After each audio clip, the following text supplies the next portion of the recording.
ದೇವೇಗೌಡರಿಗೆ Rajya Sabha ticket ಕೈತಪ್ಪಿದ ವಿಚಾರಕ್ಕೆ ಸಂಬಂಧಪಟ್ಟಂತೆ ದೇವೇಗೌಡರ ಪರ ಮಾತನಾಡಿದ್ದ ಕಾಂಗ್ರೆಸ್ ಲೀಡರ್ಸ್ ದೇವೇಗೌಡರಿಗೆ ರಾಜ್ಯಸಭಾ ಟಿಕೆಟ್ ಕೈತಪ್ಪಿದ ವಿಚಾರಕ್ಕೆ ಸಂಬಂಧಪಟ್ಟಂತೆ ದೇವೇಗೌಡರ ಪರ ಮಾತನಾಡಿದ್ದ ಕಾಂಗ್ರೆಸ್ ಲೀಡರ್ಸ್ ಕಾಂಗ್ರೆಸ್ ವಿರುದ್ಧ ಬಿಜೆಪಿ ರಾಜ್ಯಾಧ್ಯಕ್ಷ ವಿಜಯೇಂದ್ರ ಕಿಡಿಕಾರಿದ್ದಾರೆ. ದೇವೇಗೌಡರ ಕುರಿತು ಮೊಸಳೆ ಕಣ್ಣೀರು ಸುರಿಸುವ ಅವಶ್ಯಕತೆ ಇಲ್ಲ. ಪ್ರಧಾನಿ ಪದವಿಯಿಂದ ಕೆಳಗಿಳಿಸಿದ ಕುಖ್ಯಾತಿ ಮರೆತಂತಿದೆ. ಜೆಡಿಎಸ್ ಪಕ್ಷವನ್ನ ಇಬ್ಬಾಗ ಮಾಡಲು ಯತ್ನಿಸಿದ್ದು ಕಾಂಗ್ರೆಸ್. ಇಷ್ಟಾಗಿಯೂ ಕೊಳಕು ರಾಜಕಾರಣ ಮಾಡೋದನ್ನ ನಿಲ್ಲಿಸಿಲ್ಲ.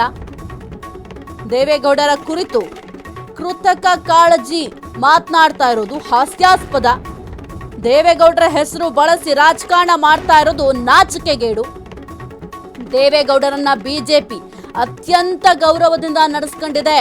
ಟ್ವೀಟ್ ಮಾಡುವ ಕಾಂಗ್ರೆಸ್ ವಿರುದ್ಧ ಬಿವೈ ವಿಜಯೇಂದ್ರ ಅವರು ಭಾರಿ ಆಕ್ರೋಶವನ್ನ ವ್ಯಕ್ತಪಡಿಸಿದ್ದಾರೆ. ಇನ್ನು ದೇವೇಗೌಡರಿಗೆ ರಾಜ್ಯಸಭಾ ಟಿಕೆಟ್ ಕೈತಪ್ಪಿದ ವಿಚಾರಕ್ಕೆ ಸಂಬಂಧಪಟ್ಟಂತೆ ಸಾಕಷ್ಟು ಚರ್ಚೆಗಳಾಗ್ತಾ ಇದೆ. ಇದರ ನಡುವೆ ಕಾಂಗ್ರೆಸ್ ಸದ್ಯಕ್ಕೆ ದೇವೇಗೌಡರ ಪರವಾಗಿ ಮಾತನಾಡ್ತಾ ಇದೆ. ಬಿಜೆಪಿಯವರು ಹಿರಿಯ ರಾಜಕಾರಣಿ, ಧುರೀಣ ರಾಜಕಾರಣಿಯನ್ನ ಸರಿಯಾಗಿ ನಡೆಸ್ಕೊಂಡಿಲ್ಲ, ಗೌರವವನ್ನ ತೋರಿಸಿಲ್ಲ ಅಂತ ಟೀಕೆ ಟಿಪ್ಪಣಿಗಳನ್ನ ಕಾಂಗ್ರೆಸ್ನವರು ಮಾಡ್ತಾ ಇದ್ರು. ಈ ಒಂದು ವಿಚಾರಕ್ಕೆ ಸಂಬಂಧಪಟ್ಟಂತೆ ಬಿವೈ ವಿಜಯೇಂದ್ರ ಅವರು ಭಾರಿ ಆಕ್ರೋಶವನ್ನು ಕೂಡ ವ್ಯಕ್ತಪಡಿಸಿದ್ದಾರೆ. ಇನ್ನು ಕಾಂಗ್ರೆಸ್ ವಿರುದ್ಧ ಈಗ ಕಿಡಿಕಾರಿದ್ದಾರೆ ವಿಜಯೇಂದ್ರ ಅವರು. ದೇವೇಗೌಡರ ಕುರಿತು ನೀವು ಮೊಸಳೆ ಕಣ್ಣೀರು ಸುರಿಸುವಂತ ಅವಶ್ಯಕತೆ ನಮಗಿಲ್ಲ. ಪ್ರಧಾನಿ ಪದವಿಯಿಂದ ಕೆಳಗಿಳಿಸಿದ್ಯಾರು ಅದನ್ನ ಮೊದಲು ನೆನಪಿನಲ್ಲಿ ಇರಿಸ್ಕೊಳ್ಬೇಕಾಗತ್ತೆ.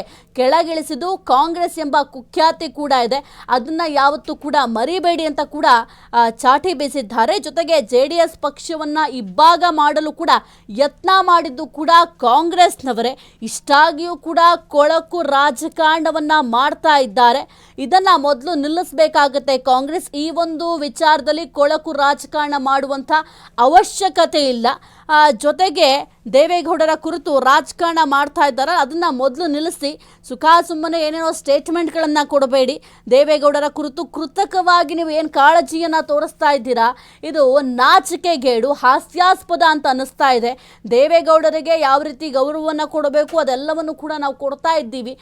ಯಾವ ರೀತಿ ಅವ್ರನ್ನ ನಡೆಸ್ಕೊಳ್ಬೇಕು ಅನ್ನೋದು ಕೂಡ ನಮಗೆ ಗೊತ್ತಿದೆ ಅಂತ ಟ್ವೀಟ್ ಮಾಡ್ತಾ ಇದ್ದಂಥ ಕಾಂಗ್ರೆಸ್ಗೆ ಈಗ ಬಿವೈ ವಿಜಯೇಂದ್ರ ಅವರು ಟೀಕೆಯನ್ನ ಮಾಡಿದ್ದಾರೆ. ಜೊತೆಗೆ ಚಾಟಿ ಬೀಸುವ ಕೆಲಸ ಕೂಡ ಮಾಡಿದ್ದಾರೆ. ಅಂದ್ರೆ ನಿಮ್ಮ ಕೆಲಸ ನೀವು ಮಾಡ್ಕೊಂಡು ಹೋಗಿ, ಕೊಳಕು ರಾಜಕಾರಣವನ್ನ ಮಾಡಬೇಡಿ ಅಂತ ನೇರವಾಗಿ ಬಿಜೆಪಿ ಏನೀಗ ರಾಜ್ಯಾಧ್ಯಕ್ಷರಾಗಿರುವಂತಹ ಬಿವೈ ವಿಜಯೇಂದ್ರ ಅವರು ಕಾಂಗ್ರೆಸ್ನಲ್ಲಿ ಟ್ವೀಟ್ ಮಾಡ್ತಾ ಇದ್ದಂತಹ ನಾಯಕರಿಗೆ ಚಾಟಿ ಬೀಸುವ ಕೆಲಸ ಕೂಡ ಮಾಡಿದ್ದಾರೆ. ಇನ್ನು ದೇವೇಗೌಡರಿಗೆ ಸದ್ಯಕ್ಕೆ ಒಂದು ರಾಜ್ಯಸಭಾ ಟಿಕೆಟ್ ಸಿಕ್ಕೇ ಸಿಗುತ್ತೆ ಎಂಬ ಆತ್ಮವಿಶ್ವಾಸದಲ್ಲಿ ಜೆಡಿಎಸ್ನವರಿದ್ರು. ಅದರಲ್ಲೂ ಬಹಳ ಪ್ರಮುಖವಾಗಿ ಕುಮಾರಸ್ವಾಮಿ ಅವರು ದೇವೇಗೌಡರಿಗೆ ಟಿಕೆಟ್ ಕೊಡಿಸ್ಲಿಕ್ಕೆ ನಾನಾ ರೀತಿಯ ಕಸರತ್ತನ್ನ ಮಾಡ್ತಾ ಇದ್ರು. ಹೈಕಮಾಂಡ್ ಮಟ್ಟದಲ್ಲೂ ಕೂಡ ಹೋಗಿ ಸಾಕಷ್ಟು ಚರ್ಚೆಗಳನ್ನ ಮಾಡಿದ್ರು. ಜೊತೆಗೆ ಈಗ ದೇವೇಗೌಡರಿಗೆ ಟಿಕೆಟ್ ಸಿಕ್ಕೇ ಸಿಗುತ್ತೆ ಅಂತ ಕೂಡ ಹೇಳಲಾಗಿತ್ತು. ಯಾಕೆಂತಂದ್ರೆ ದೇವೇಗೌಡರ ಸ್ಥಾನವೇ ತೆರವಾಗ್ತಾ ಇದ್ದರಿಂದ ಅವರನ್ನ ಮರು ಆಯ್ಕೆ ಮಾಡ್ತಾರೆ ಅಂತ ಕೂಡ ಹೇಳಲಾಗಿತ್ತು. ಆದ್ರೆ ಆ ಎಲ್ಲಾ ಲೆಕ್ಕಾಚಾರಗಳು ಅಂದ್ರೆ ಜೆಡಿಎಸ್ ಏನೆಲ್ಲ ಲೆಕ್ಕಾಚಾರಗಳನ್ನ ಹಾಕೊಂಡಿತ್ತು ಅದೆಲ್ಲವೂ ಕೂಡ ಉಲ್ಟಾ ಪಲ್ಟಾ ಆಯಿತು.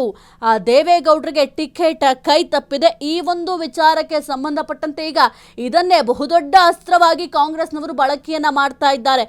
ಯಾವ ರೀತಿ ಅಂತಂದ್ರೆ ಒಕ್ಕಲಿಗ ಸಮುದಾಯವನ್ನ ಸೆಳೆಯುವ ತಂತ್ರವನ್ನ ಈಗ ಕಾಂಗ್ರೆಸ್ನವರು ಅನುಸರಿಸ್ತಾ ಇದ್ದಾರೆ. ಒಕ್ಕಲಿಗ ಸಮುದಾಯದ ಪ್ರಭಾವಿ ನಾಯಕ ಅಂತಂದ್ರೆ ದೇವೇಗೌಡರು. ಅದರಲ್ಲೂ ಬಹಳ ಪ್ರಮುಖವಾಗಿ ಒಕ್ಕಲಿಗ ಓಟ್ಗಳೇನಿದ್ದಾವೆ, ಈ ಒಂದು ಓಟ್ಗಳನ್ನ ಸೆಳಿಲಿಕ್ಕೆ ಈಗ ಗೌರವವನ್ನು ಕೊಟ್ಟಿಲ್ಲ ದೇವೇಗೌಡರಿಗೆ ಎಂಬ ವಿಚಾರವನ್ನ ಮುಂದಿಟ್ಕೊಂಡು ಟೀಕೆ ಟಿಪ್ಪಣಿಯನ್ನು ಕೂಡ ಕಾಂಗ್ರೆಸ್ನವರು ಮಾಡ್ತಾ ಇದ್ದಾರೆ. ಇದಕ್ಕೆ ಪ್ರತ್ಯುತ್ತರವನ್ನು ಕೂಡ ಈಗ ಬಿವೈ ವಿಜಯೇಂದ್ರ ಅವರು ಕೊಟ್ಟಿದ್ದಾರೆ.